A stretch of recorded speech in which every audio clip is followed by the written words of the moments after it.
All right, guys. Friday night.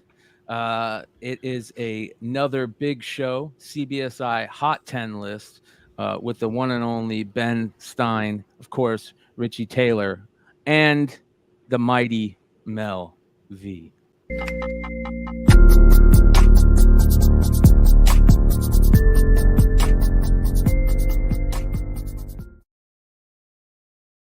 Oh boy. Oh boy. Post Baltimore withdrawal symptoms or I don't know what you would call it, but Hey, it is. does anybody else miss the long intro? Yeah, with the beat and all that. Yeah, What happened to it? Did it not happen? no, you like truncated it, like made it Oh, like really because you wanted to get like right into the show, but like that long intro with all the, like the pause and then the click and then the music and it's like a build up, like let's go. yeah, that doesn't work anymore on YouTube, unfortunately. Shout out to everybody hanging out live. Thanks for doing it. We appreciate you guys. Hey, we've got a lot of cool stuff coming up in the next couple months that we're going to start implementing in the shows on the channel. And trust me, if you guys are able to join in live and be part of the live chat, it's going to be to your advantage coming up in the future. It's going to be a lot of fun. We got a lot of cool ideas coming, so just sit tight on that. We've got the end of the year coming up on Tales from the Flipside. Big party for that. Of course, we're going to have as many as the people in the content creator community hopefully come on and be part of the end of the year festivities, just like last year. Of course, we're hoping that the Mighty Mel V will be able to join us for the end of the year at some point. This is going to be his last Hot 10 for a little bit of time, Mel. So we're going to make it a good one. What's going on tonight on Drunken Chat? And tell everybody about the Hot 10, this being your final show. Yeah, I had to. They changed my schedule. I mean, it was supposed to happen back in March, but it finally caught up, and unfortunately, this will be my last show as a regular. But this is not a goodbye. It's until next time. I'm pretty sure I'm gonna be taking some fucking Fridays off because I take days Amen. off. Amen. So I will be back. It's not. You got to take some work naps.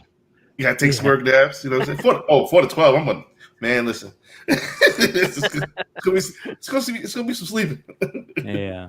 So, but at least Drunken Chat should still be a-okay, right? Yes, Drunken Chat will be a-okay because I get off my shift about 11:45. Take an Uber. I should be in the chair about 12:30. So just in time for Drunken Chat. If I won't affect Drunken Chat, I'm gonna miss you guys, and I want to thank you guys for letting me rock out with you. I remember when it first started, I was like, I just bogarted my way. I was like, listen, come on here and tough shit. And it's been fun every week. So yeah, how long has it been? I don't even know. It's been a while. Yeah. If it wasn't for Mel, I wouldn't even got into podcasting. So thank you, Mel. You're welcome, brother. Thank you for providing us a lot of entertainment, a lot of great knowledge, brother. Well, Yes. like you said, we're not going to worry too much about it because, we're going to do the Hot 10 and then we're just going to jump right over into, Drunken Chat every week like normal. Mel's going to show up on the show every once in a while. It's not going to be any weird thing. We also got a great group of people who are going to be jumping in and out of the seat. Of course, we got Richie now who's joining us. We're going to have Ninth Wonder come on with us every once in a while. We're going to bring in more people from around the community to come and guest with us again. And then we've got a whole bunch of people that Flipside family that are going to, want to come on. I know Anthony is going to be coming on with us again too. He's going to be jumping in the Hot 10 again too. And we've got a lot of people that are really itching to hopefully come and guest host every once in a while. So we appreciate Mel more than he'll ever know. He knows that he's Flipside family. So that being said, it actually made Brian made it sound like he was happy you're gone, so he can get all these other people in there. No. If you guys didn't notice, I changed my name for tonight, so can't drink tonight. I gotta take an antibiotics, but sober Mel V in the building. Yeah, it makes it a special show. So Yeah, as everybody's saying, Mel is OG. Yes, he is. Thank you. Shout out to each one of those people in the chat. Real quick, before we get started, 71 live right now. I want to shout out a bunch of people live. And just shout out to the Hive Boys, just see Jonathan Hall. Shout out to Swaggle House Comics and Games. Make sure you guys are subbed up to Swaggle House. He's one of those guys that we're gonna try to get on the show again. He does great content, and we'd love to have him on again. Yeah. Shout out to Patrick M, Cover Lover Comics, Hartman Sports Cards, Raffy, Manny the Comic Collector, Josh G, Frank Lamar Jr., Thunder, AOA, Joe's Doolin, Man Cave Chronicles, Cantankerous L, Hi Nathan, Major Issues. There's a lot of us in the chat tonight. Shout out Chad Cave, Ace Cable, 91 Purple Raven. I mean, we could just keep going and going, but I just want to thank each and every one of you. And let's get into the show. Now, a quick reminder on how the show works. The Hot 10 is a list of books that are moving on the secondary market. Stein gets down and dirty into that data every week and finds really cool books to talk about. But some of the best books that we talk about every week now are the Almost 10, which are books that haven't necessarily jumped into that Hot 10 realm, but because maybe they haven't sold as many books, or it's just a weird book that you haven't seen in a while that made a sale, or just something that you guys should know about that he saw this week. So it's definitely one of my favorite parts of the show, and we get a lot of people saying how they love it. So let's get into the Almost 10. When did we start doing the Almost 10? Oh God, I think it's been about 3 months now, maybe. Already? 3 months, 2 months, maybe, something like that. I don't know. I get really confused. I gotta go back and figure out what number of list I'm actually on. I think it's getting close to 300. Yeah, it's over 250. I know that's for sure. That's for sure. So. All right, here we go, you guys. The Almost 10. We're gonna start it off this week with a fun book.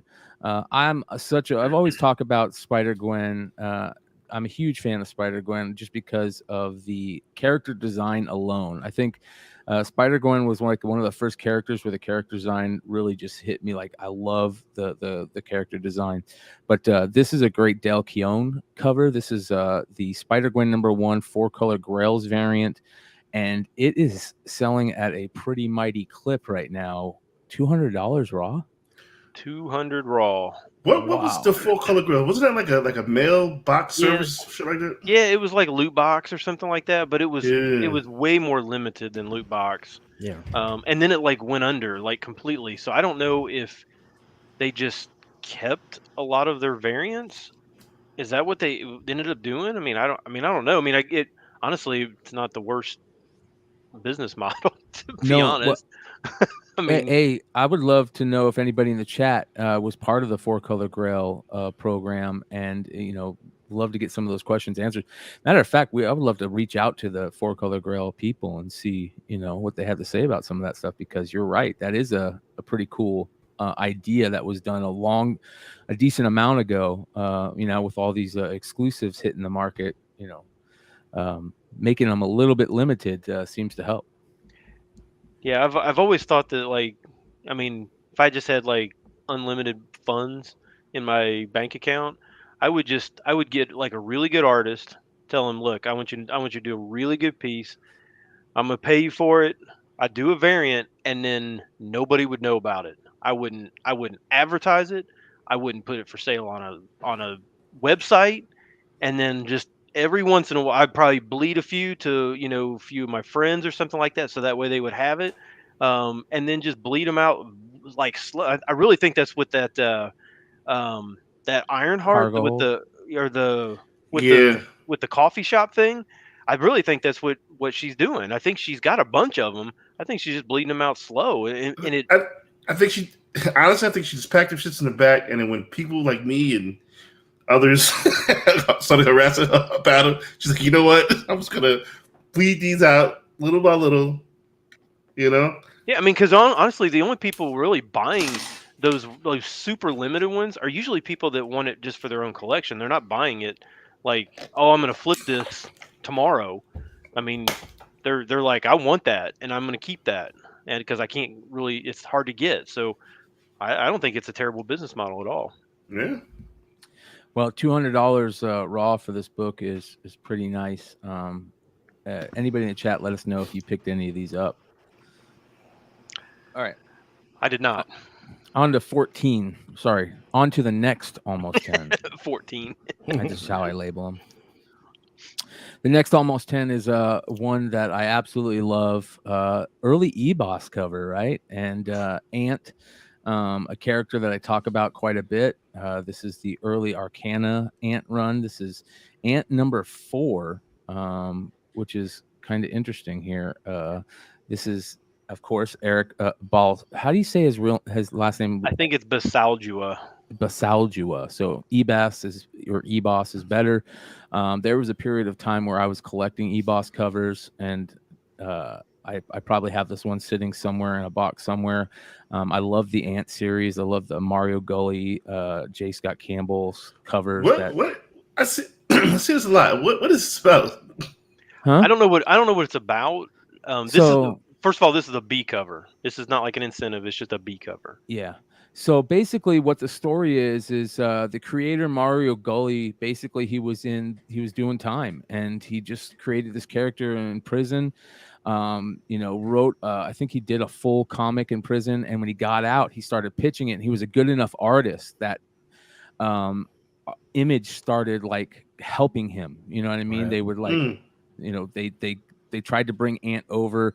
I think they did a couple issues, but he just could never get anything out on time. So Larson ended up just buying the character from him, and Larson is continuing the series right now. As a matter of fact, Image just put out I think the first new Ant issue in a long time, first new story in a long time. So there's a lot of people who love this series, underground wise, but this is a tough book to find. Any of these Arcana issues of Ant are tough to find in the wild.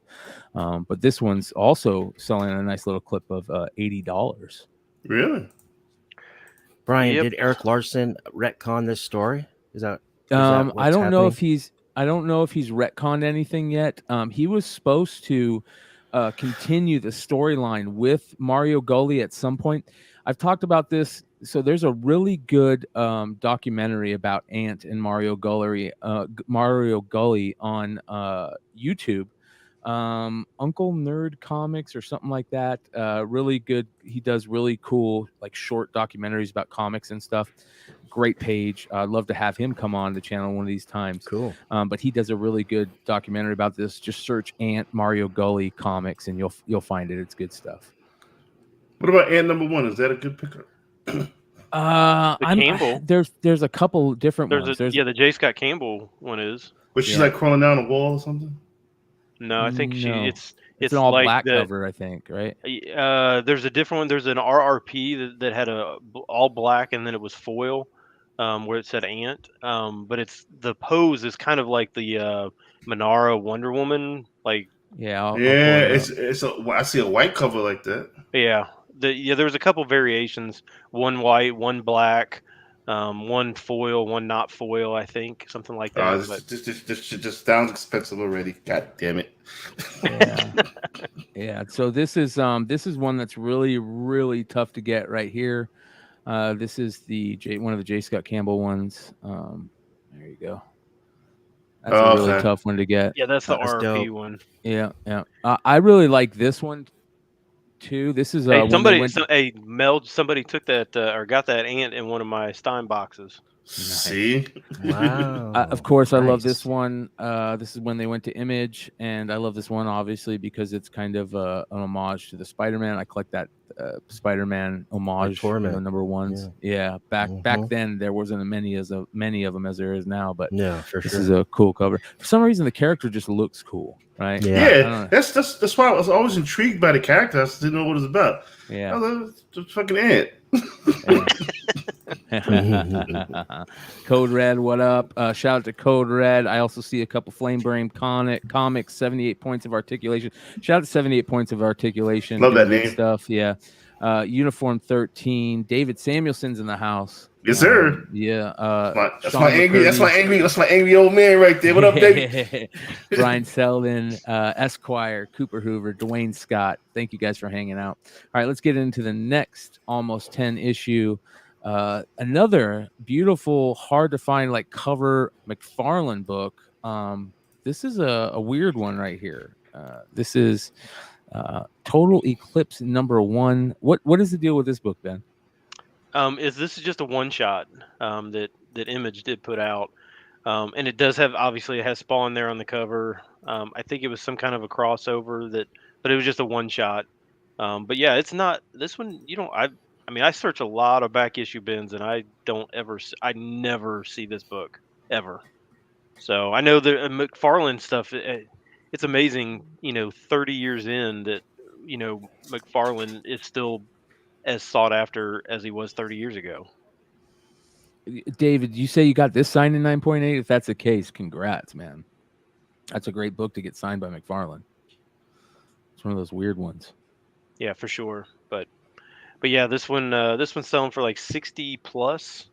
So if you do, I mean, like I said, I'm not even sure where it would, like in back issue bins. I mean, because it was just a one shot, so it's probably not gonna. They may stick it in Spawn section. Not that you ever find any Spawn books in the Spawn section, but but I'm sorry, you find issues 1 through 50, and then 300 up. That's anything in between you don't find. Pretty much. Yeah, crazy. Actually, you know what? This hot 10 list is really, really kind to me this week, and I'll talk about it more as we go on. Excuse me. The next almost 10 though is, we were talking about Eric Larson earlier. I love finding the old school Savage Dragon books. Like, there's certain ones I look for. I love the Savage Dragon, the Jim Lee cover, the early Jim Lee cover. I think it's like 13, Savage Dragon 13 or something. Of course, I love all the Megaton issues that are so hard to find.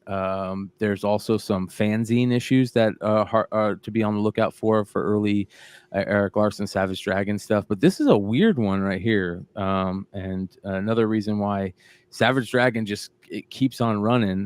There might not be very many issues out there, but I don't know if this book will ever end. Savage Dragon number 206. This is an Oscars variant. Like, when did this come out? So issue 206, they're like on what, like 260 now? So this would Yeah. have been 5 years ago. Yeah, or so? 5 years ago, 4 or 5 years ago. Only at this Oscars food store, like this restaurant. I guess they sell burgers, shakes, and fries. To go. To go. Yeah, I don't even know where. I'm assuming. I mean, it says Blazing in Berkeley, so it must be somewhere in California. Dollar, you know where any of these Oscars? Have you ever heard of this restaurant? No, I mean, it's probably a knockoff from Norm's or something like that. My dad grew up in Venice. He talks about, as he was growing up, my grandfather and grandma used to take him and my uncles and aunts to the movie theater, and they used to stop by Foster's Freeze, and they used to fill the burgers and fries and shakes up, for 10 cents. This is the kind of like nostalgia I get, from those stories when I look at this. But I'm sure it's some kind of knockoff. I've never heard of Oscars though. Yeah, so major issue says it's in North Berkeley. Oh, that's up by San Francisco, Oakland. Yeah. So so soon to be closing restaurant. It's no longer around. Oh, yeah. So I've never even heard of this book. I've never seen it. And not that I collect Savage Dragon, and not that really many people collect Savage Dragon. Although, if you are looking for ridiculously rare regular issues, Savage Dragon from like 175 or 150 to 225, that those books are just flat impossible. If anybody ever's going to try and complete that set, like they do Spawn or something like that, Yeah, it's going to be. I mean, these books didn't even make the top, the Comicron top 300. I mean, right. they were below that. I mean, they're below like the micro indie publishers. So some of these probably only have like a print run of like 1,000. Yeah. But this one, who knows? I mean, but it sold for 130. So yeah. So that's. I'll give you guys a real quick. So there's an interview where he talks about it on comicbook.com, and he says, my youngest son goes to school in the East Bay, and my wife asked me to drive him there once a week so she could have a break. So I asked the owner of Oscars if I could sit there and draw on days when there was available table space. He was fine with that, and it largely worked out. So I've been drawing there on a regular basis. He's kidded me a few times about doing a store signing at Oscars, so that seed was planted. And then, after I found out that Oscars was going to close, the owner asked me about doing a drawing for him of Oscars as a memento, and I came up with the crazy idea of having that drawing be an actual comic book cover and doing a variant exclusively for this hamburger joint. He was up for it, and off we went. Essentially, he had nothing to lose. Any unsold copies could be returned to me, and I could take them to conventions afterwards. And if he sold them all, well, that would be fine as well. It's a win-win. So that's a cool story. Very cool. See, that's what I'm talking about. That's why I love the Almost 10. You find shit like this. Perfect. Great stuff. And what is it? How much did you say this sold for? $130. Not bad. Not bad. Like, I wouldn't know if I saw this in a back issue bin. I just think this is like some regular cover or something. I'm like, why is the Thing hungry? And she got burger first at Oscars to go. To go. This next book is a monster, but we have to remind people about it every once in a while because I know the Shuri one is all the rage right now, but this book right here was all the rage before the Shuri one, and this is Uncanny X-Men 510, the J. Scott Campbell, and this is the was this a con variant, right? Right. This I think San Diego, maybe was it San Diego? I don't know C2E2? I don't know. There were so many in the set, and they all came from different conventions. Yeah, right. I know 3 of them. I know there was the Shuri one, this one, the Phoenix one, right? The Finch Phoenix. There's a Finch Phoenix, the Campbell Uncanny X-Men, and then the Campbell Shuri. Oh, and there's way more than that. Really? There's the Young Avengers where it's got Kate Bishop coming out. Yep. Like on the front of the cover. They're the only person that I've ever known to find the entire set. Do you guys know Sad Junk? Yep. Used to, Yeah. Yep. He's the only person I've ever known to, and I brought these things up like years ago. Yeah, and he saw it, and he was like, "You made me try and find it," and he found it was either this one or the Shuri in like a back issue bin, and he bought that one, and then basically made it his mission to complete the set. And I think some they're pretty limited, right? Like there's only like 500 of them or something like that. Oh, they're stupid. They're stupid, And I don't even know what they did with them. I mean, it was just at a weird time. This was like, the early, mid 2000s. Yep. That, it wasn't. These weren't like a big deal then. And 509, Greg Landit featured Psylocke on. I can't remember if it was cover A or variant, and I'm pretty sure Matt Fraction wrote the story. And I'm not 100%. I'm pretty sure. I remember this time around 2012, something like that. I love the black and white background. Sorry, 2009. Chunk says, "I thought this was a Heroes Con exclusive." And it could have been. It could have been. They were kind of scattered. There was one from C2E2. There was one from Heroes Con. There was one. Nice. They were kind of all over the country. So yeah, putting together this set is just ridiculous. But well, what's ridiculous is that how much a 4.0 sold for. Yeah, I mean, so so it was ungraded, and I mean, literally, like right through the middle of the book had like a tear, and then it was creased from like her left hand all the way down to her right leg. Like the whole book was like mangled right on the front cover. Sold for $1,500. $1,500 in that condition. Yeah. No way. Wow. Yeah, that's how sought after this book really is. Shout out to Uniform 13, drops a $5 super chat. He says, "Hey guys, been dirty flipping heat on Whatnot. Follow Comics Lounge in Uniform 13, doing it through my local comic shop, and I will be on my own very soon. Been fun as F."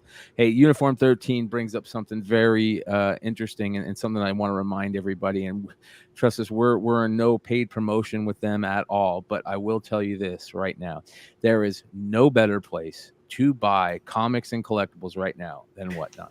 You guys will get deals that you will never see again in the future, because trust me on that. Go check it out. Go do some buying. I'll be trying to tell people. It's a lot of people that hate on Whatnot. Yeah. First of all, you hate on Whatnot just because it's a fucking new thing to do. whatever. Don't do it. Number two, you're gonna get deals on it. I mean, the stuff that I have on my shows, I have like 1 to 2,000 going for like 60, 70, 80 bucks. I mean, those are deals. Those are deals. And my next sale, I'm running an Outlawed, $150, $1 a minute. Let's go. Yeah. Oh, Well, wow. That's cool. Code Red also drops a $5 super chat. Says, "Love the flip side. Great info." Code Red, thank you. Code Red was out in Baltimore. Shout out to Code Red for stopping by. Listen, the whatnot stuff is this. Don't let that hate cloud that honesty, that intellectual honesty, to know that you will find killer deals there. Yes, trust me. exactly. I mean, you're seeing deals of 50 to 90% off some major keys. That's all I'll say. Matter of fact, keep hating. Don't use that. Do it like that. Yeah. Sean, we are still doing Star Wars Sunday every Sunday on Whatnot, the Tales from the Flipside account. You guys can follow the Tales from the Flipside account. Not only will we be doing that, we're working really hard right now. We're going to be doing some major tuning on putting some stuff together for you guys on the Whatnot stuff. But more importantly, that tuning is going to involve working with guys that like this below me. And we're going to do some cool stuff. So again, make sure you guys are following Tales from the Flipside and all these guys below me. Also, all the great sellers and Flipside family on Whatnot. Most of you know who those are. But you'll hear more about them in the future, and we'll get into that later. All right, on to the next almost 10. Bitter Root. Got to have Bitter Root on one of Mel's final shows. Here we go. Yeah. Let me get the drums running. Yeah. I know a lot of people waiting to hear it. So Bitter Root number 7, Boys in the Hood variant. Fuck this book. And I'm gonna tell you why. I had opportunity to get about 2 of these. No, about 4 of these. I'm sorry. I picked up 1. Some told me to take my ass back there and get the other 3. I was like, nah, it's Bitter Root. Nobody knows. So who knows about Boys in the Hood? Boy, that's sorely mistaken. And the one I got, I paid $50 for and sold it for $75. What are they selling for today? They are selling for $200 raw. Fuck this book. God damn, yo. It's a beautiful cover, beautiful series. And everybody knows I'm a Bitter Root fan. I should have just kept this shit in my fucking collection. And I should have went back and picked up those other fucking 3. Yeah. Great stuff. Good stuff. All right, real fast, before we get on to the final almost 10, I want to do this real quick, you guys. Shout out to Josh G. Josh G drops a $5 super chat to say to us that he has been clean and sober for 7 years today. Congratulations, brother. Congrats, Josh. Yeah. Nothing more important than seeing stuff like this, and big congrats. Keep it up. We all know how hard it is. Trust us. We've been where you are. And it only gets better for anybody out there that is having a hard time staying, that wants to try and get sober or is dealing with some type of addiction. Just know this: it only gets easier. It gets easier every day that you move on. And 7 years is a big deal. Each and every day after that, first day is a big deal. So congrats to Josh G. Congrats, brother. One day at a time, brother. One day at a time. Amen. Much love. Yeah, much love. He also threw up a 99-cent super sticker. So can't say respect enough to Josh G. All right. On to the rest. The final almost 10 book. Okay, here we go. Batman the Long Halloween Special. This one is a 1 in 25 variant. When did this one come out? Yeah, right. I've never seen this. This week. Really? This week. Yeah. Okay, because I don't ever remember seeing this. Yeah. That's why you haven't seen it. It's brand new. Well, let's, DC's pulling some of the Marvel stuff where they, drop some books that we should be talking about and thinking about based on what's coming in their TV or movie shows. And we all saw the new Matt Reeves Batman trailer at DC Fandom, one of the best trailers I've seen in a long time. I sat down with my best friend Keith over on the Bogcast. The last episode we did, you guys go check it out. The Bogcast, youtube.com/the Bogcast. And you can watch us geek out big time over this trailer. It was absolutely special. They did some really cool things that you might not notice, you might not think about until they're pointed out, but it just changes the game and how well they did that trailer. I'm really looking forward to the movie now because of that trailer. But we've known for a while that it's supposed to be quasi based on the Long Halloween. We're gonna get like a 3-picture saga that's going to take place, through this whole Long Halloween thing. And this is very interesting because this is kind of confirming that, right? What's going on with this book right now in the secondary market, and do we know what it's about? I'm assuming it's just like some kind of either short form or something of the Long Halloween from before. I don't know if they just took it out, took out some of the longer prose or something like that. But I don't know. I really, to be honest, I don't know. I wish I was more informed on it, but I don't buy books on Wednesday, so I have no clue. I would buy this because that was one of my absolute favorite Batman stories ever. Yes. So, I remember buying those back in the 90s, and I waited I wanted those every time they came out. Yeah, so this is a continuation, Ben. Not to interrupt you, I apologize for Oh, that. no, you didn't interrupt me at all.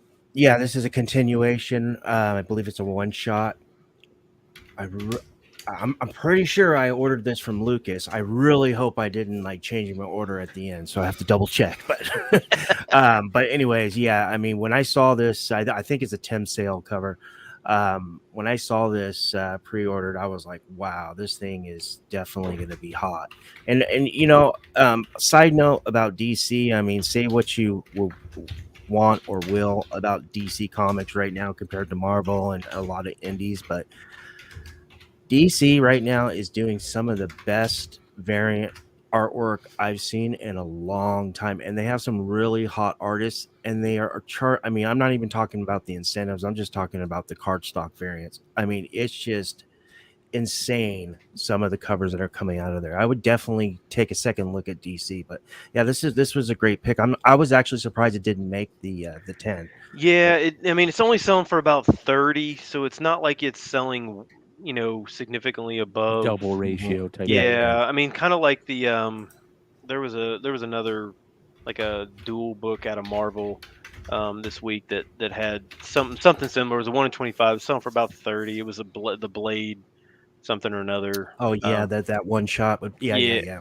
whatever it is. So it's selling for about the same. It's like 30 or something like that. So not super, but this is just this is the cover on this is so good. Mm-hmm. I feel like this is like one that 5 years from now you're gonna be like, I knew that was good. Why did I not buy that? Like that was dumb.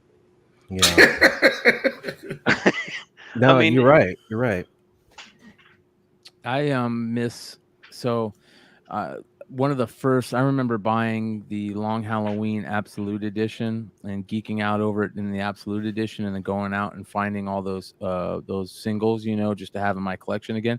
There are some really cool books that I think they came out in Wizard or something, that all black one that has just a pumpkin on the cover. They're like 0 issues or something for this Long Halloween that I think people should maybe be looking for also, because if that movie does follow that storyline a little bit, we're going to see those books all just jump, and some of those harder to find issues. Hey, Joe's Doolin said DC Animations did part 1 and part 2. That's cool. Okay, that's cool. I'm about to go check it out. That's good info. I will agree with Richie though. I think there's a lot of DC covers, especially since they're probably not heavily ordered right now. Yeah. That these are 5 years from now, we're gonna be like, man, we really knew.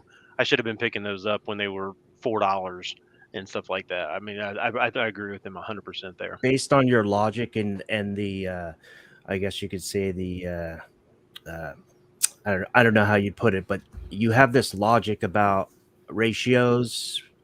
So if they don't go double ratio after release, if they're just under it, you see them drop to like 20.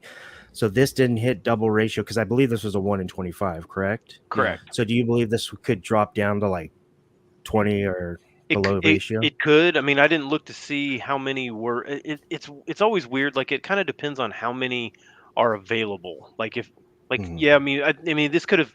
A lot of times they sneak under the radar or something like that, and people are like, oh, I didn't really necessarily. I can get it later or whatever. But there's not really that many for sale. And then the second week is when they see a price Yeah, increase. that's true. Good So I point. don't know how many of these. I would assume that this was probably ordered pretty heavily just because of the time of year it is. It is a Yeah. classic story. I would think Oh, that not for retailers. $7.99. Yeah. Oh yeah, that's right. It was $7.99. So You're here's right. talking about the long Halloween stuff. Here's some of the sales on some of the long Halloween stuff. This is the first issue, but you could see. I mean, these are selling a decent clips now for just some of the regular issues. Here's of course that the one shot, the 1 in 25 that is selling. But man, some of these covers are just so classic Tim Sale covers that in high grade, $500 for a 9.8 for one. That's crazy. I've always loved the Poison Ivy one, which is just beautiful, which is the St. Patrick's Day issue. But yeah, some of those covers, just don't forget how great some of those are. And of course some of those early issues that are really hard to find. There's still in stock at Midtown, ladies and gentlemen. Eat. But it's But how much it- is Midtown charging? Yeah, it's an expensive meal. It's lobster. It's $40.50. You see that, Brian? You see the open order cover of right above there? That's Two-Face. Yeah, that's sick too. Yeah. I mean, yeah, they're doing a good job. They really are. Mhm. Yeah, $40. Do I want to? Chances are you won't find as much color rub on these ones as you did in the first series as well. Oh yeah, I just got back number one. I sent a CGC order in, and I just got back number one. And it's I mean I got a 9.6 on it, but I'm okay with it because I'm keeping it. That's good. So, but yeah, I mean it's they're thick cardstock, and the backs are like all black. So tough. yeah. Very tough. All right. Before we get into the list, I want to remind everybody to go check out cardstopper.com for the Yes, sir. Cardstopper. Great tool, as well as Comic Barricade. Go check that out. Yeah. I cannot say enough how many times to save. I need to send him some money this week. Remind me. It's crazy. Yeah. Also look at the XLs for your magazine and your slab boxes. Also, I want to remind everybody, go check out comicbookinvest.com, where you find the list every Friday. It is one of the best sites on the web when it comes to comic book news and speculation. Some of the best writers in our community doing just great stuff on a daily basis over there. You'll find some of the best lists of first appearances and characters and just good info over there that's been collated for a decent amount of time. A lot of good info over there. Make sure you go check it out. All right, let's get into the honorable mention and our golden age honorable mention this week. Suspense Comics #2, crazy tough book. And there are some recent sales on this one, Ben. Yeah, 2 within the past 10 days, which is, I don't know if it's the same buyer, possibly, I don't know. A CGC 1.5 sold for $1,500, and a CGC 2.0 sold for $2,000. And I think the 2.0 had a detached cover, I think, on it. Yeah, I didn't really know about. I don't remember seeing this like book. This didn't strike me as like a book that I would notice at first. It's got to be that color, right? Look at how, those yellows and the reds. Yeah, the colors do pop. Yeah. What's interesting to me on this is that actually, like back in the golden age, a lot of times even the cover art was never credited to anybody. But this actually has the artist's name, like she actually signed it down there by her right shoe, which it never happens. You just don't see that often in a lot of these golden age books back then. No, and it was a female cover artist, which is another cool thing. Right. I know there's a lot of people that collect, female creator stuff, especially from these older books. So shout out Anna Love, who that's one of her things that she's talked about before, going out and finding these these older female artists and getting them to sign the books or the work that they did. And you can still find them at cons and stuff. I mean, she would have to be 100 years old. Hey, I mean, hey, this was like 1946, so she's got to be like. I mean, this came out 75 years ago, so she'd have to be almost 100. I guess she could be, but Shout out to a Laura variant. Yeah. Shout out to Laura. Laura did show up in Baltimore. That was a lot of fun. Yeah, she did. She did. And there, just so everybody knows, I was definitely not the most asked about person at Baltimore, and neither was anybody else other than Laura. Every 5 minutes, somebody would come by the table. So is Laura here? Is Laura here? So shout out good to for her. City Good for Comics. her. There is a first appearance in here too. Just not that it matters, but first appearance of the mask. Issue 1 was the first appearance of the Gray Mask. So interesting. Probably a character that we don't worry about right anymore. Just thought I'd throw that in there. All right, on to number 11 this week. Our other honorable mention: a beautiful cover for Sabrina. This is Something Wicked, number 1, a Peach Momoko variant out of 300. Not only is this really cool, this. with the moon cover and the witch stuff, but this is a cool book. I like this. I like this cover. Doesn't look like Peach Momoko, does it? No. If you didn't see her signature right below the broom, you probably wouldn't. I mean, other than the kind of looks like pencils, like pencils or whatever. I still don't see a signature below the broom. What the fuck is that? Go from her right foot to the broom, and it's right there. It's in a circle. It's like right under her hand. Yeah, right under her hand. But yeah, this came out this is last summer. Fuck. 2020. Mel needs glasses. Yeah, I got them, but I don't wear them. Yeah, this was 2020, so I think a lot of people may have just forgot about this. Yeah. Cover Lover also said what I was going to say. This is Bewitched right here, right? This is the old school Bewitched TV show homage. Yeah, so this is so it's still it's 100. It's selling for over 100 raw. What? So yeah. So get the fuck out of here. 100. 100. Wow. Okay. That's nice. Not bad. Ben, was this an incentive for? No, I think this was a qualifier. No, this was. I think this was a store variant for somebody, but I don't know who. I have no idea who the store was. Even if I did, I would never say it. Brian would. He would jump in and say it. I would. But I never say it. But I don't know. Yeah, not a lot. I mean, 300 is not bad. Is there other 60s, 70s, 80s shows that you would love to see, on a cover? Bionic Man.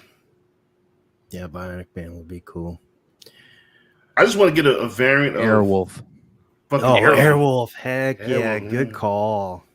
On what? Like on a G.I. Joe or something? I don't know. I mean, you got to think think of a show. That's the only thing. I mean, you got to think of what book. I mean, this one matches perfect, because it's Sabrina. But you'd almost have to I would like to see Knight Rider. Me too. Or something like that on a more 18. Fraggle Rock. Yeah, I mean, see, this Fraggle Rock. I mean, I think a lot. The Cosby Show. Yeah, I don't know. Maybe the artist might get canceled. Let's rewind that. Different Strokes. I don't even know what book that. I just don't Silver name. Spoons. Yeah. I forgot about some Webster. Remember Webster? Yeah. Oh yeah, Webster was awesome. Punky Bruce. No, it wasn't. But ooh, yeah, I Dream of Jeannie. I mean, yeah. Three's Company X-Men cover. Yeah. Who was the little girl that was the robot? I love that show. Small Wonder. Me too. Small Wonder. I love Small Wonder. I was just singing that the other day. Yeah. Wonder. Oh, that's fun stuff, man. We're old.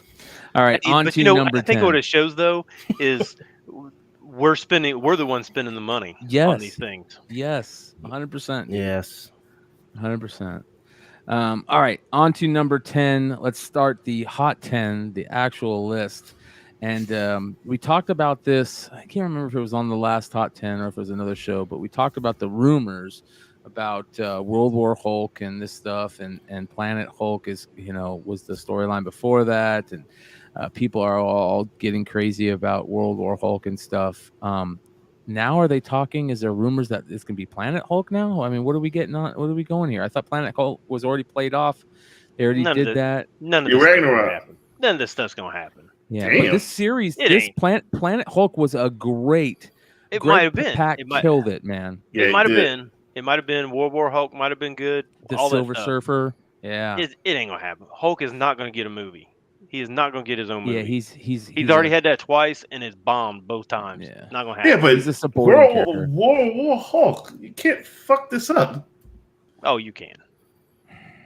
It's not. You gotta be a real fuck up to fuck up a World War Hulk movie or Planet Hulk movie at that. I think what just irritates me is these people that just say, "Oh, they're starting filming in March 2022," and like, what?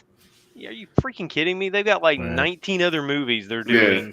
Yeah. They are not fitting in a Hulk movie that would have to have especially during they're still not going like over budget on these movies until they start actually making money again. Mhm. They're gonna have to spend. For this kind of a movie, the budget would have to be $300 million to do this kind of a movie. Never, it's not gonna happen in the next 10, 15 years. Well, so you're saying I should sell? Yeah, that's exactly what I was just going to say. Sell the hell out of these right now. I'm saying that anybody who's spending $40 on a World War Hulk book, number one, is that you're wasting your money. Buy it in 3 months. Hey, guess what's going to be on my next whatnot, you guys? World War Hulk. World War Hulk. I'm getting rid of them, man. I don't know why that's so difficult to fucking say. World War Hulk and Planet Hulk, man. I can say Planet Hulk. Hey, there are some good Planet Hulk books, right? There's that What If Planet Hulk book. The first, the Sun? Yeah, the Sun. Scar? Yeah, that's a cool book. Anyways, there's some really good Michael Turner covers in the Planet Hulk run, isn't there? Yes, it is. Yeah. Yes, it is. So, and then the next issue of this book, I think, is the first appearance of Korg. Yes. In the 616. Isn't that the red cover? Yep. Yeah. Great pick. Those supporting characters in the Planet Hulk storyline, great supporting characters. So you say there's a chance. Well, what are we seeing this book sell for? It's now moved up from 9/8 had kind of settled back to like 2 1/4. They're now selling for like 275 to 300 again. I don't know. I mean, it's always been a good book. I mean, pretty much ever since I got back into comics, this was a good, this was a book people were wanting. But if you're buying it because you think there's going to be something come of this, it's not going to happen. Yeah, I agree. Buy it though to read it if you haven't read it, or read it, because the series is freaking amazing. Really, really good. All right, this next one. We've been talking about Black Widow covers from this series for a while. I mean, it seems like every issue that comes out from this new Black Widow run, there has been at least one, cover that's just been dynamic, beautiful. A lot of them have been Adam Hughes covers, but this one is absolutely amazing. This is Black Widow number 12. What's going on with this, Ben? So this one has a first appearance of the Living Blade. There's actually a second one too. The Host, 2 first appearances. Oh, 2 first appearances. Yeah. See this is why Richie's way better at this than I am. Yeah. So Living Blade. But yeah, I think a lot of this is these Hughes covers are. I mean, he's really doing. Yeah. There was, I think I saw like a preview for like issue number 15, and she's like got her back turned or something, and her shirt's like ripped off, and she's got like he scratched like Black Widow into her back or something like that. It's pretty sick. But I think Adam Hughes heard people talking. He said, "What? Put my game face on, motherfuckers. About him getting sloppy. Yeah, yeah. He has. He was. He said, put my game face on. Yo, motherfuckers must have forgot. Yep. He's been dropping heat ever since. Mm-hmm. Yeah. And I hear this series is really good. Somebody told me today that this series is actually good. It is. Could these Black Widow series books take off like how his Catwoman's were or are? Like in the future? I don't think these Maybe. are as great as the Catwoman. I think the Catwoman covers were. I think Say they it, Ben. were. Say it. Iconic.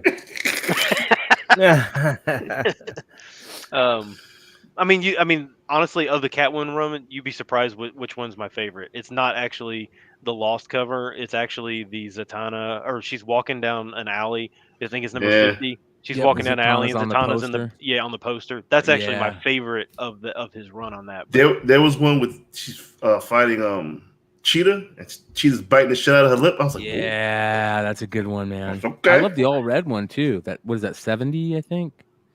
Can't remember. It's all red. Is it weird though? Am I the only one that thinks it's weird that that she is dead in the movies, but she still has books coming out? Like, it seems weird, right? Like, she's not really dead in the movies, right? No, I mean, it does, but it's Marvel Comics.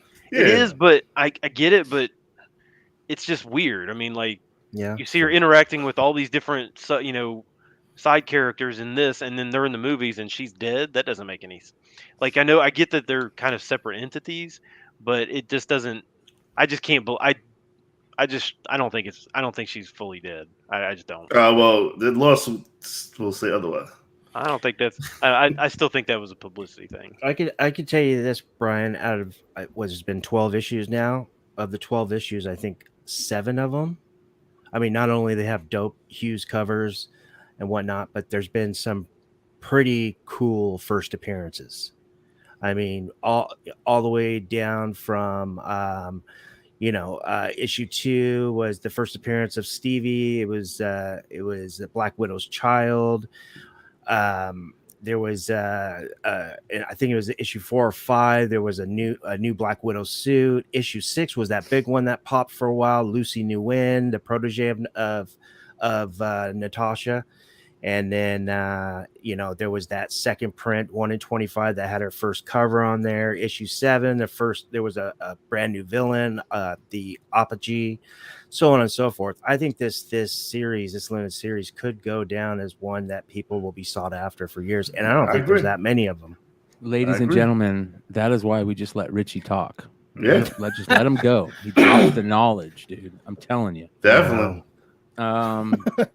Just let him go. Don't even interrupt him. Just let him go. He'll like that knowledge is just gonna trust me, man. That's what. And he got the melodic ass voice. Like, yeah, man. I learned from the best. Amen. These guys up here. Amen.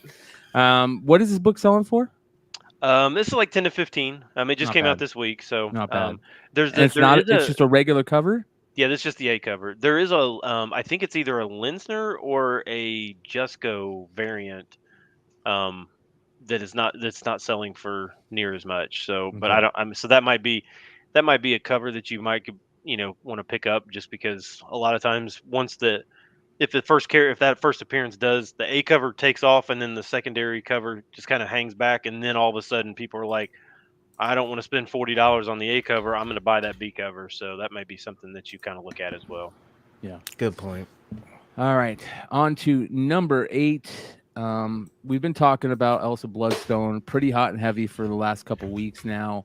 A character I think that we all love, absolutely love this character. We not only love the character, but we love the spec on the character. This book right here, this is a great book to have been picking up over the last year or so. Deadpool number 2, America Andolfo number 2, 1 in 25 variant. And this book is pulling in a nice little chunk of change, man. Shout to our man Ultra Maximus, the Spec Matrix, and we broke down the Miracle and Dolfo Spec Matrix. I was like, damn.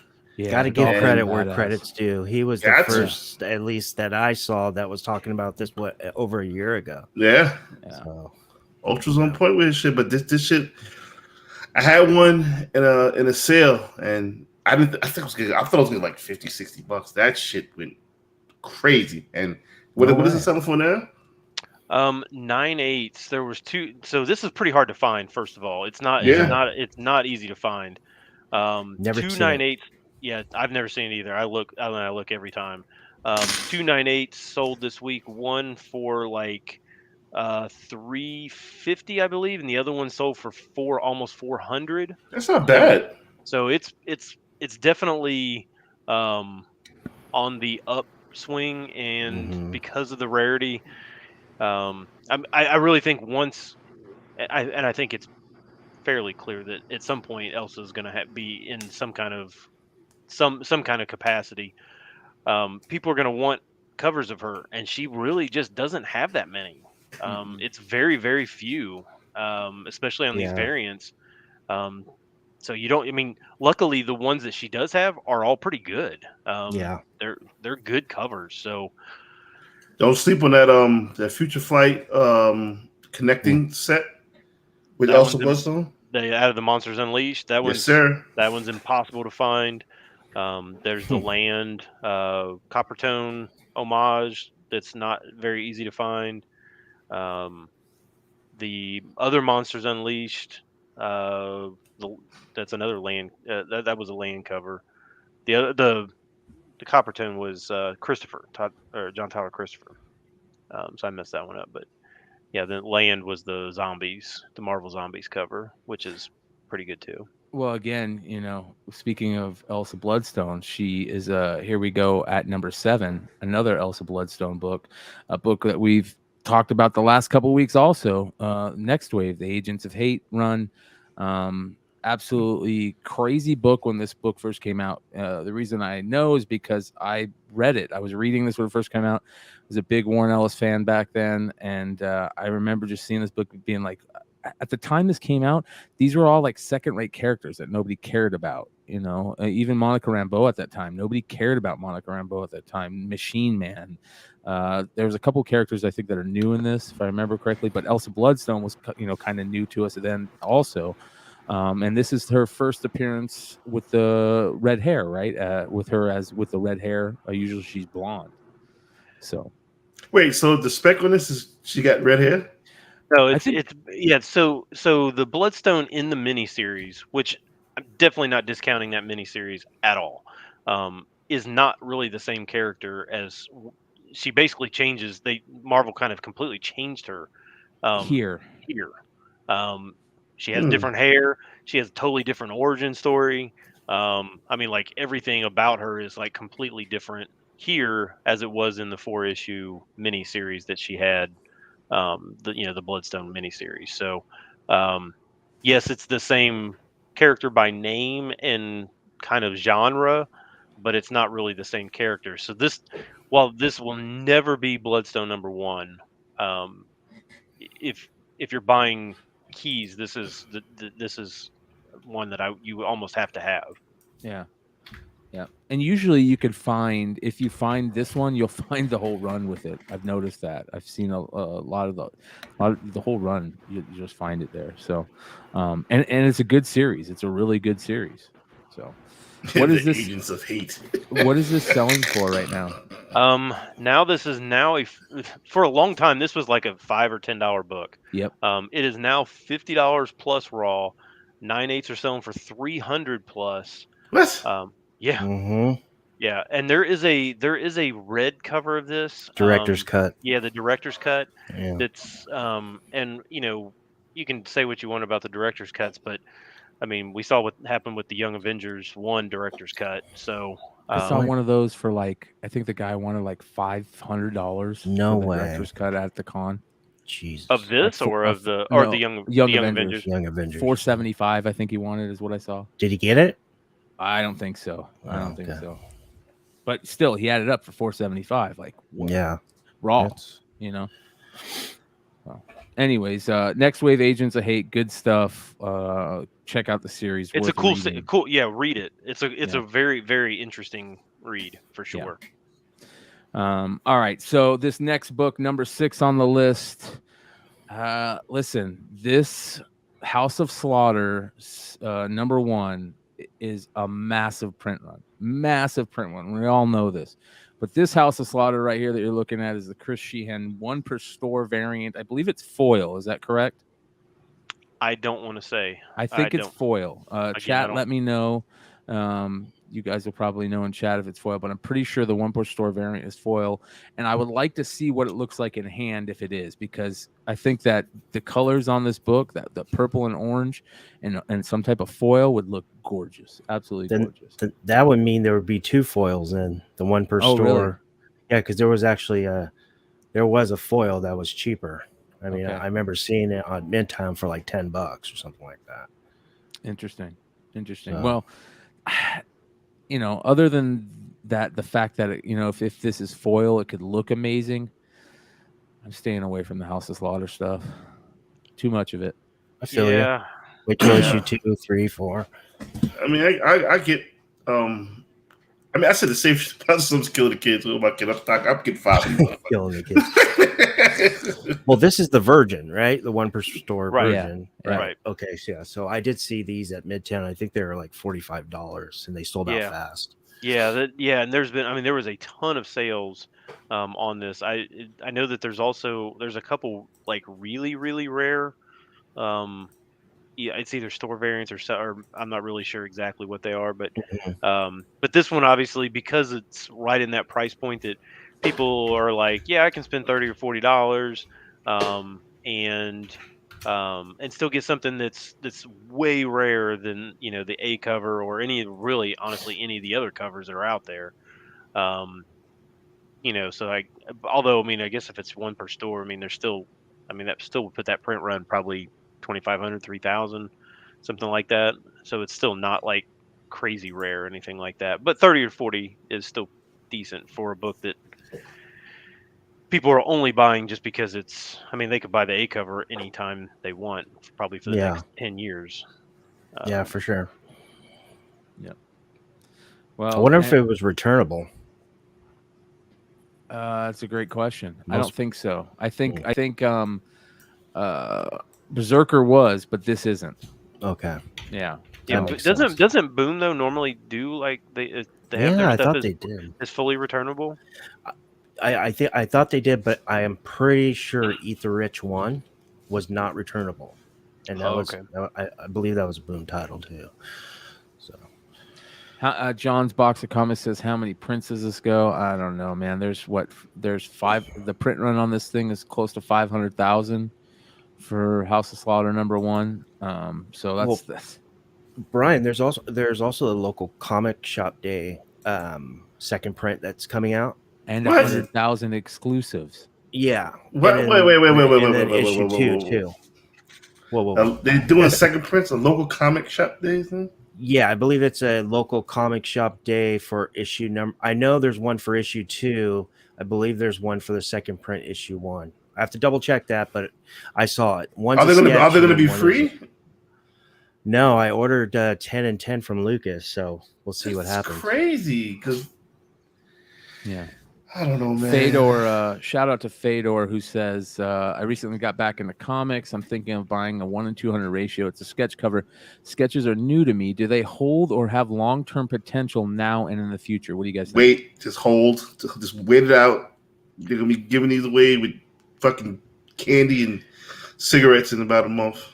Yeah. In general, the sketch covers, unless it's like a sketch by, sketch cover by McFarlane, Lee, some of the ridiculous.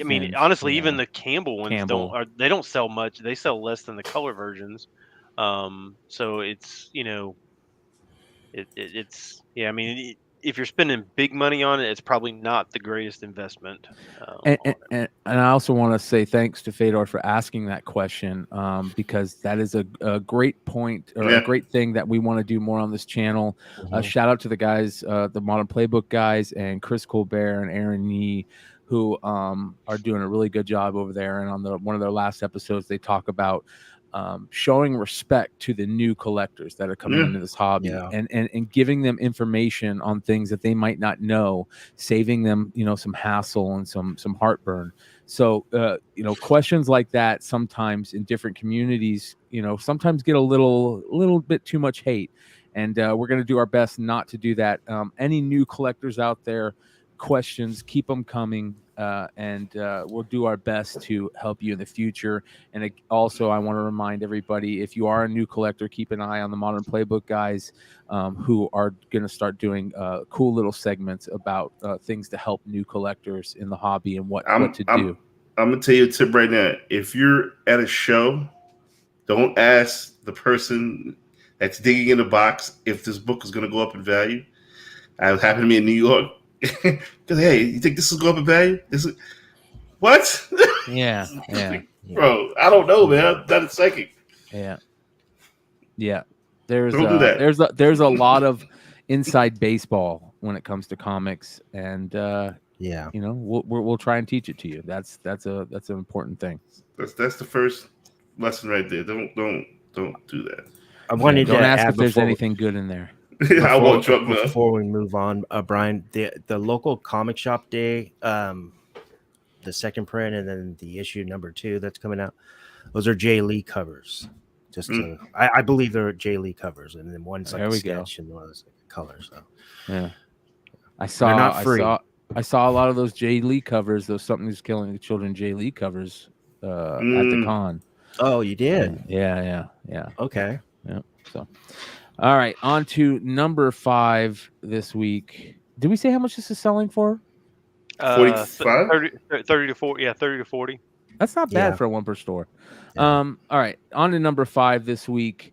Now, this is an absolute gorgeous cover. Wow. Once you take a second and just look at it, right? It's there's a lot going on there. I get it, but just take a second, give it a nice look over, because it is freaking beautiful. And John Boy Myers has been killing it ever since he first started doing covers. And this is Once in Future, number 21 at the number 5 spot, the John Boy Myers 1 in 25 variant. And looks like these are selling about 3 times ratio, is what you write, Ben. That's kind of crazy. What? Yeah, I mean, remember, I think it was last month, the issue before this, we put kind of the same thing happened. I can't remember who the artist was, but we kind of were talking about these Once in Future, 1 in 25s here way late in the run, and how, I mean, most places, unless you're Midtown, are not going to be ordering 25 copies of Once in Future at this point. Especially this late. Yeah. I mean, this is way late in the run. I mean, this is 21 already, but I didn't, when I pulled the picture up on this, I didn't realize that he was holding a bag of heads. I didn't even notice that initially, but now that it's blown up on my screen, I'm like, oh, that's pretty cool. I love this character, man. I love the chest. I love that. There's that one cover. Was it for issue 1 where they had the one cover where it showed him close up, like from the chest up? This character. Anyways, this character is great design. Beautiful art right here. So we were doing a Modern Playbook roundtable, and I believe we had a question. I can't remember if it was from the audience or if maybe like Aaron shot it at me or Nico or what have you. But I mean, somebody asked, since something, because it was right when Something Is Killing the Children books were just going crazy. It was like last summer, and somebody asked, what kind of a series or indie series could we invest in? Do you see that could have a potential Something Is Killing the Children, even though they're 2 different stories? And I said Once in Future. Once in Future right now. I mean, it's 2 different stories. They're not alike, but great covers, not a lot out there. And, the story is really organic, really intense. The artwork is beautiful. I would definitely start investing in these books before somebody catches on.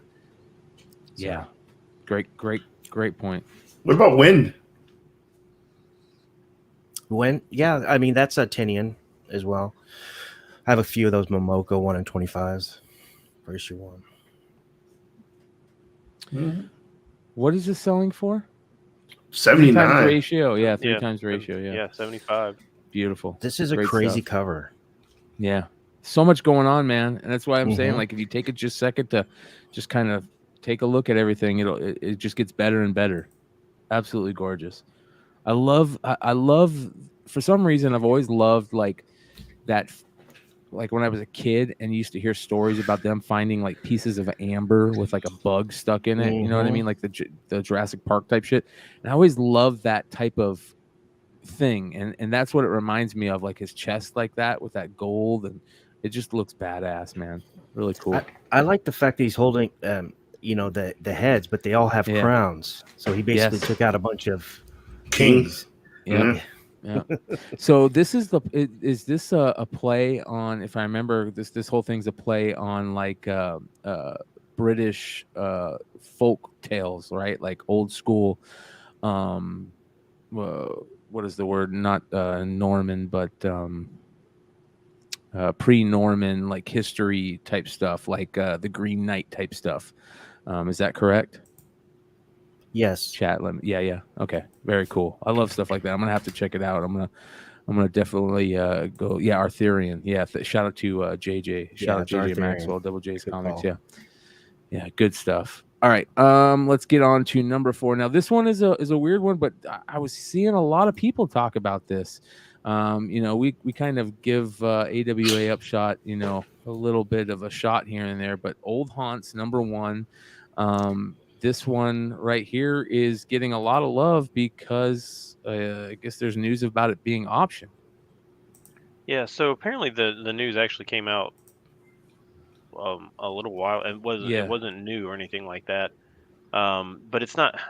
I mean, I guess technically it's optioned, which is such a thin word anymore. But it's not sold to any type of studio. AWA is self-producing it, so I mean I guess they're trying to do a self studio, and they're basically financing it themselves. So I mean, take that for what it's worth. I mean there's a lot of indie titles that get optioned regularly. Right. Several of them have been made, and nobody remember what was it, Little Giant or whatever that was, that everybody wanted that book and came out and nobody even knew that it came out. What that I Kill Giants shit? Yeah, I Kill Giants. That was I Kill Giants. Like nobody even knew that it came out.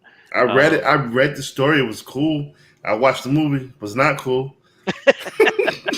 So what was that? What was that Charlize Theron one that came out on Netflix? That was great. Old though. Guard.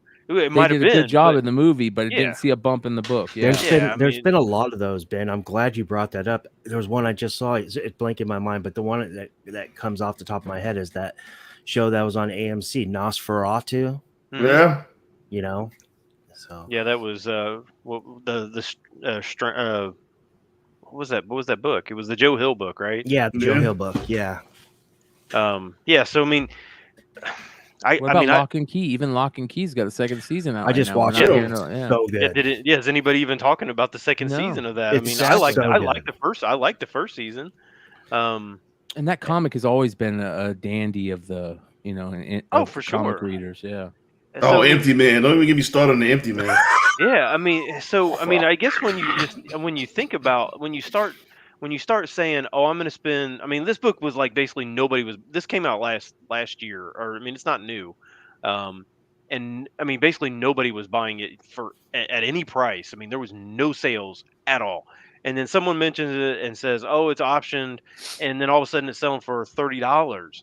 Like, okay, so I know $30 isn't like a huge amount to invest or anything like that, but this book is never going to be, no matter what, unless it is picked up by like a major studio, is going to be on, a major, major release. It's going to be, even if it was, you're still talking about indie books that, I still always go back to the Men in Black. Men in Black was a massive franchise, massive. And you can pick up the first issue, which is a really small indie book, and you never see it at all. As a matter of fact, it's funny you bring that up, Ben, because Cover Lover Comics said earlier when we brought this up that Aracel Comics of the New Age. Yeah. Yeah. So you think about titles like that, and we get all, I got to spend $30, $40, $50 on these books because it got optioned. even if it gets produced, even if it gets made, Will it be it good?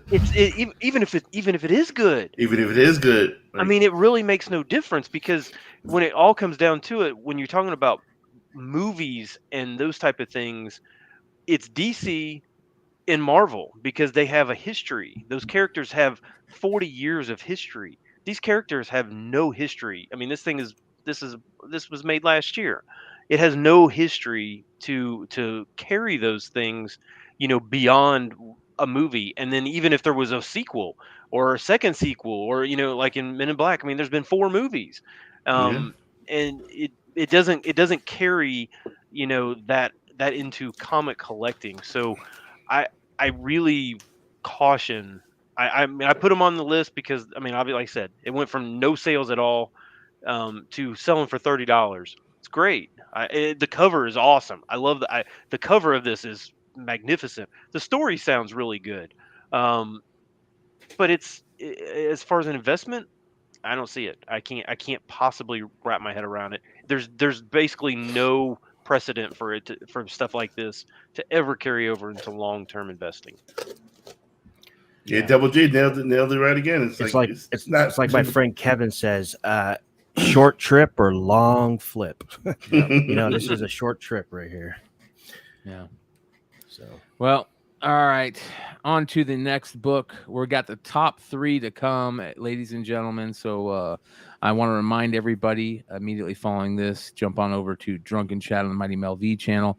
Also, make sure if you guys are watching this show, you enjoy what we're putting out, and you guys are not subscribed, do us a favor, hit that red subscribe button below. It really helps us out. Subscriptions are down across YouTube, all across YouTube right now. Of course, views are down all across YouTube. It's not a bad thing. It's a great thing, because we all know why. We're all getting out of our house for the first time. We're enjoying cons. We're doing other things. But if you guys have been watching us for a long time and you enjoy what we put out, please hit that subscribe button. Do us a favor. Hit that that bell to get notifications whenever we drop something new.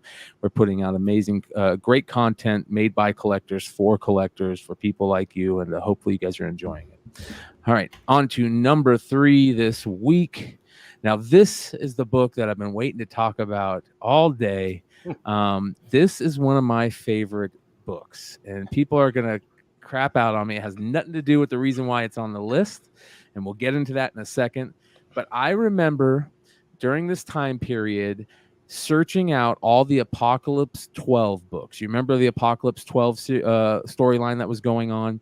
And I loved this storyline because I'm going to spoil it for all you guys. Apocalypse comes back. He gets some new horsemen, and one of the horsemen that he gets that he turns into death is Wolverine.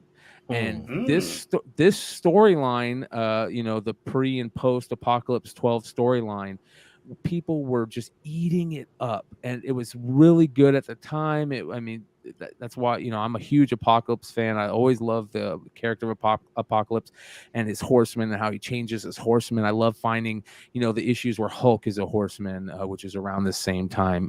Wolverine and all the different horsemen along the times. This was a fun time for me in X-Men. It was kind of like a recharge of X-Men stories. So I absolutely love this series. And now we are seeing, or this storyline, now we're seeing a little jump in this that has nothing to do with anything I just told you. It has to do with a character that we have heard has been cast for Secret Invasion, and that is a Skrull named Fizz. And this is his first appearance.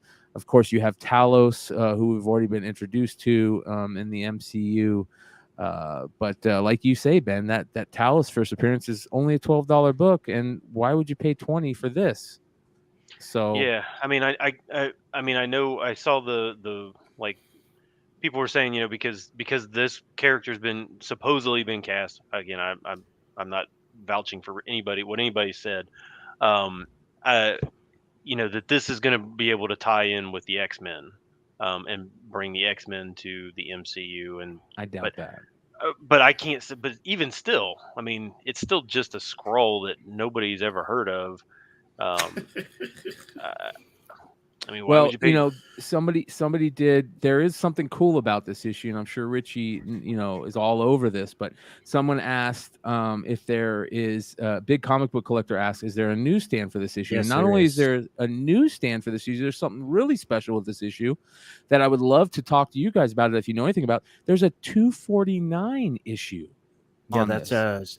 a newsstand. It's a price variant. So with the price variant with CGC, when you submit newsstand, so if there's no price variant, at least the last time I've done it, if there's no price variant on it, you typically don't get the newsstand edition or price variant or what have you noted. But if it does have a price variant, typically it's like 50 cents to $1 more than the actual direct edition.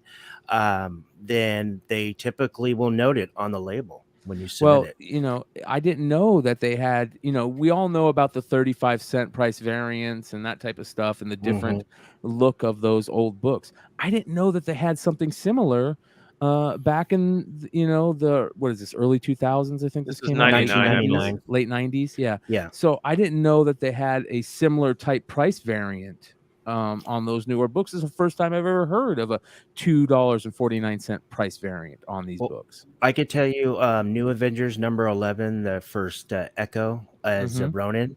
That one is in newsstand. That one is a price variant. I believe that one is actually $3.99 rather than $2.99. Another one I can think off the top of my head is X-Men Origins. It's a one-shot X-Men Origins Deadpool. That is a newsstand price variant, and it also says in the box it says Incredible Hulk. That's kind of how you'll see it instead of direct edition, but that's also a price variant. So yeah, I mean, good eye, Brian. Yeah, good stuff.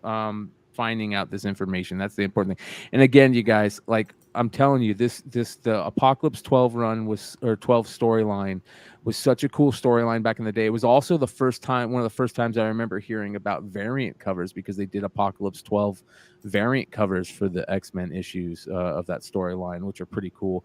And I see somebody talking about Joey Mad. Yeah, this is back when Joey Mad was doing X-Men stuff, what makes it even better. He's one of my favorite artists back in the day. So Brian, in the barcode on the newsstand, it's got, because it's obviously got extra stuff in there So on the compared to news, the 249. What does that say? It's so small I can't see it. yeah, so on the newsstand it says 199 US, 299 Canada, and then it gives a little some numbers here. And then on the 249 edition, it just says 249 US, and that's it. Yeah.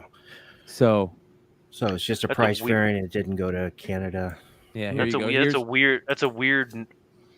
I mean, This is why did they have a price difference? Exactly. That's the crazy stuff, right? So maybe were they doing some type of test market like they were doing on the old price variants? Well, with the price variant with the newsstand compared to direct, so the deal was with newsstand, those are returnable, okay, and that's why you charge $1 more. With you rip half of the cover off and you return what you didn't sell, and you get that back in a credit. With direct, they gave you that big, diamond, or whoever the publisher or the distributor was at that time. There was like 3 or 4 at that time. They give you that $2 off cover price, but you couldn't return them. So that was kind of the deal with price variants. I mean, yeah, this definitely isn't a Joey Mad cover. I know people are asking if this is a Joey Mad cover. It definitely isn't. It is. Let's see here. And let me add something, guys. Ben brought up a great point. I study the list before we come on every day. I mean, not only I'm a friend of Ben, but I'm also a big fan, long time. He makes a great point about the Talos first appearance. There's just so many out there, and it really hasn't. I've never even seen that book above $25. And lately I haven't seen it above 20. But point being is that if you're not, if you're gonna go the scroll route with Talos, take a look at some of those rare variants. So I believe it's Meet the Scrolls #1, and there's an artist, what's his name, Declan Shalvey did a 1 in 25 for that book, and I believe retailers ordered that that issue number to the tune of around 24, 26,000. You know, a 1 in 25, very hard to find. You know, there's also a movie variant for that one. I believe that one's a 1 in 10. That actually has the actor that's playing Talos on the cover. That's another really cool one. So take a look at those ones when you're digging in dollar bins. Yeah. Good stuff. All right. Let's get into number 2 on those. Did you say how much these are selling for in the secondary? What'd you say? I did. I think I did, but now I got to go back to that screen. They went from $2 to $20 or more. Wow. Yeah. No way. Yeah. Not bad. I got a crap ton of these. Just like I said, just because I love that the Apocalypse of 12 series went through like 4 different titles and went through that X-Men title, Uncanny, X-Men, Cable, and I think Wolverine. So it might have been through like 5 titles. So I went and searched all those out back in the day. Great story for back then. I don't know how well it holds up now, but too. yeah. All right, on to the number 2 book this week. Another series that I absolutely love. I love this series, but I don't know what's going on with this book catching so much heat right now, and that is the new Captain Marvel number 17, or Captain Marvel number 17 from 2004. Of course, the Peter David run that you saw. What is it? Genis Vell. Genis Vell was the Captain Marvel of that run, if I remember correctly. They had a lot of really cool variant covers early on in the run. There were some really great covers in this series. Great series, but this book right now is supposedly moving because of the first full Phyla Vell character. And I know she shows up first in 16. They're calling this her first full. I don't know. Have we been hearing rumors of Phyla Vell, or is people just throwing darts against the wall? What do we got here? I would go with the latter on that. The darts, lots of darts. I mean, and people just listening to other people that are throwing the darts, and they're apparently wanting to run and get hit by the darts. I guess I don't really know, but yeah. I mean, this one. I mean, I look for this book because it does have a first appearance, and most people, like if you go into back issue bins, they're not really pulling, this run of Captain Marvel books. It was selling for about 30 to 40 until this week, and now it's selling for 100 and a quarter raw. Are you kidding me? No, I'm not kidding you. That's my frustration that I put on these lists is because of stuff like that. Like, it doesn't make any sense. And I get that I need to throw out my logic out the window. I get it. I mean, I've been doing this for years, and seems like every show I have to throw my logic out the window. But my goodness, I mean, I'm never one to say you could spend your $125 on X other book, whatever it is. I'm never going to tell you what to spend your money on, or that some other book, because you could do that. You could do that till the dawn of time. I could tell you you shouldn't spend 50 grand on an AF-15. You could spend 50 grand on a 9.8 Incredible Hulk 181. I mean, you could do that forever. So people in the chat are talking about how maybe this is because of the Quasar rumors for the Guardians of the Galaxy movie. Now, we talked about a little bit about this backstage before the show about her becoming Quasar in the Annihilation run. Does she make it out of the Annihilation run? I can't even remember this character making it out. I think this character dies. Okay. I think this character is the new Phyla Vell is not this character. I think it's something totally different, and I'd have to look to see where that first appearance is for that character. I mean, so basically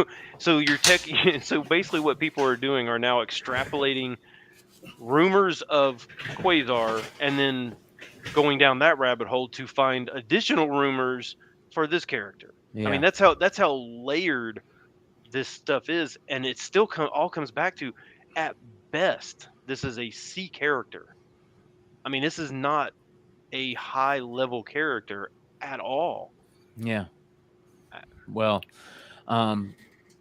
again, this is another one of those series that I loved, so I probably have a full run, if not close to multiple runs of the series. But um, I would have never thought that this would have been the book that jumped off for that series. There is a which is newsstand crazy. copy too, Brian. There's a newsstand, yeah. It's not a price variant. But. Okay. Well, that Annihilation run, let's kind of move this a little bit to that Annihilation run. That Annihilation run is amazing. And we've been talking about that Annihilation run and that Annihilation run popping off for a long time. Now, we all know it has that, first Guardians of the Galaxy team, that we see in the movie. And now what's even crazier is, on that original book that everybody goes crazy for, that Guardians of the Galaxy Annihilation, whatever, I forget which issue 6, yeah. There is Warlock on that cover with them, which to me makes that even crazier. Like, we're gonna see Warlock and the Guardians of the Galaxy stuff. Are they trying to put together more of that Annihilation team? Which is very interesting. But that Annihilation run is so good. That we talked about the Silver Surfer Annihilation with the Del Auto stuff. I really love the Quasar series that was in that, of course. I love the Skrull Annihilation stuff. There's some beautiful Nova Annihilation covers. There's that beautiful Gamora Granov cover, I think, that is just absolutely amazing. It's like Granov and Del Auto does most of them, right? Yeah, beautiful covers. Just gorgeous. That Annihilation run is so good. But $130. Listen, you guys, I'm gonna be going and looking to see if I have. Guess what's coming up on Whatnot? Yes, sir. This is a book that I'm selling quickly. So, anyways, number 2 this week, Captain Marvel number 17 from 2004. If you got it, sell it. All right, let's get into the number 1 book. Before we do that, I want to say thank you to everybody that has hung out with us watching the live show. 235 live right now. Nice. Much love to you. Thank you for being a part of this community. We're going to do our best to continue to grow this community, make it stronger and bigger and just greater in every way. I want to remind everybody we drop content every night of the week. And we're going to continue to put out just great content. We've got some great new ideas coming up. We're going to do our best to get a little bit more engagement with the live viewers and the listeners. So if you guys are able to catch us live in the future, you might want to start trying to do that. And you aren't already. To everybody that already catches us live, thank you so much. Appreciate you. And even to the people that don't catch us live, we're going to make it fun for you guys too. So just keep an eye on us in the future. Give us a sub. Hit that bell for all notifications. All right, let's get into number 1 this week. This series has been putting out fire covers for a while now. The Wonder Woman Black and Gold series has just been cover love from the get-go. This is issue number 5. Now, I haven't been the biggest fan of Rose Besh. I thought that Wonder Woman Brian Bolland homage was just it was not good in my opinion. Art subjective. I didn't like the Brian Bolland the variant. I thought it was terrible, man. Really? This one though, it's fine. This one is beautiful, man. Beautiful, absolutely beautiful. Love the color. Love it. Just all around great composition. Good stuff right here. Wonder Woman Black and Gold number 5. No, I don't. I don't think it's that big of a deal. I think that the way that he pulled off the color, or she pulled off the color composition, and the way that gold, the shine on her belt and stuff shines, and it just. So every person that I've heard, it's like to the T, has said, I love Rose Besh. The colors are great. Yeah. That's it. Okay, so I can go get some pretty colors. I can do that. I can make lots of pretty colors. Look, her chin looks messed up. Her arm looks messed up. Her waist is like right. It's like right next to her boobs. You can't really think this looks good, right? I think it does, man. And I'll be the first to tell you, I'm not a fan of Rose Besh, man. I think that she's too she's got that Humberto Ramos thing sometimes, where Humberto Ramos draws Spider-Man covers. It looks exactly like Humberto. Angular. Yeah, like which is weird terrible. angles. Yeah, I get it, man. Some of her covers like that Brian Bolland homage was not good. This one, it's not as bad. And again, the colors just really help it. It pops. It really pops. So, and I get it. Art is very subjective. There's a lot of people that are talking about this book, and up same with some people love it, some people hate it. Rob is talking about. I want to give a shout out to Rob Fordham. Mm-hmm. He's talking about the Nubia variant, which I'll pull up here in a second. But what has this been selling for in the secondary? This is $85 to $100, and there's been a lot of sales. I mean, a Really? lot of sales. I mean, it's whatever you like, I guess. I mean, I get that they're trying to bring some of that anime style. I get it. It's definitely not for everybody. It's 100% not for me. But her arms just are like so. She looks like a zombie, right? I mean it. Honestly, is it really that? And the line work, is it really that much different than like Zombie Tramp? I mean, seriously. Yeah, that's when I first seen it. I was that's like, a good point. I said I can see some zombie tramp in it, definitely. Well, I don't know. It's just, everybody goes crazy about every single thing that she puts out, and I have yet to see one thing of hers that I'm like. I mean, at least I get the hatred for Momoko, but some of the stuff that some of them actually looks good.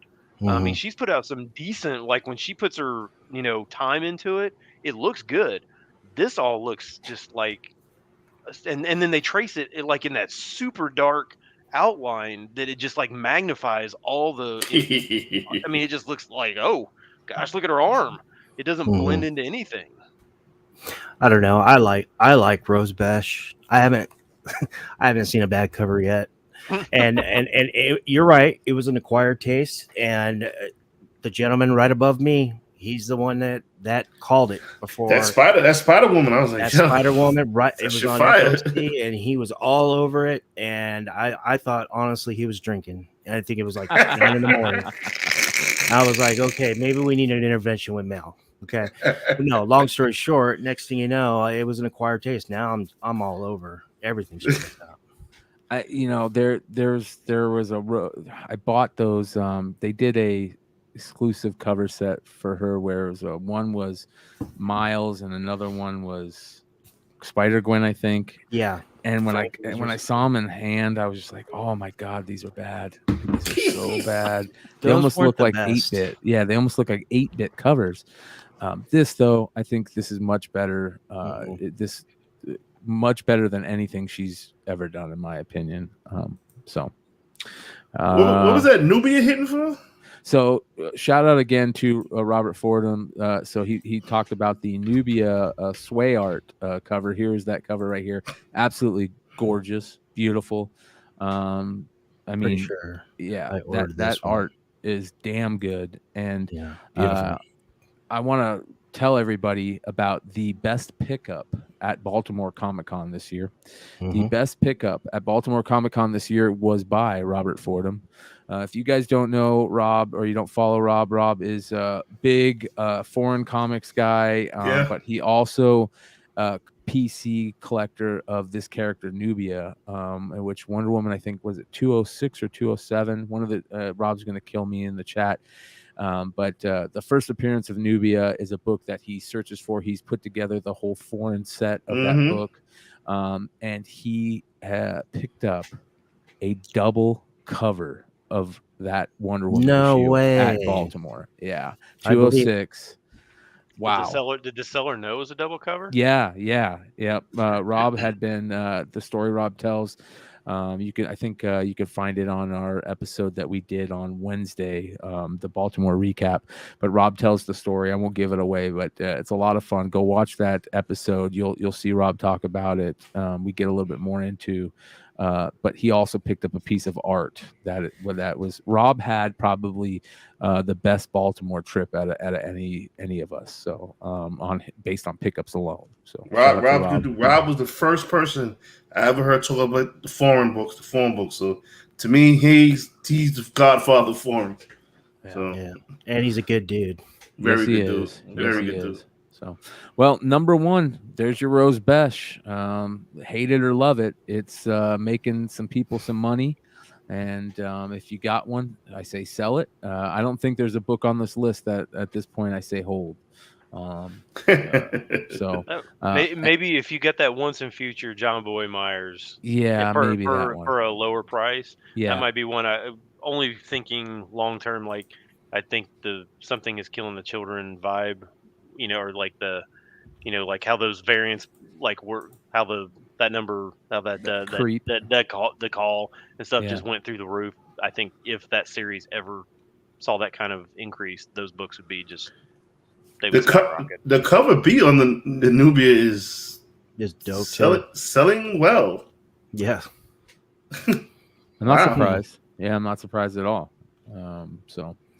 All right, you guys. Thanks for hanging out again. Make sure to find us every Friday night on Tales from the Flipside for the Comic Book Invest. Just not Mel. Just not Mel from now on. You will see Mel on. We will definitely hype it when he shows up. But you guys, that doesn't mean that we're going to lose Mel.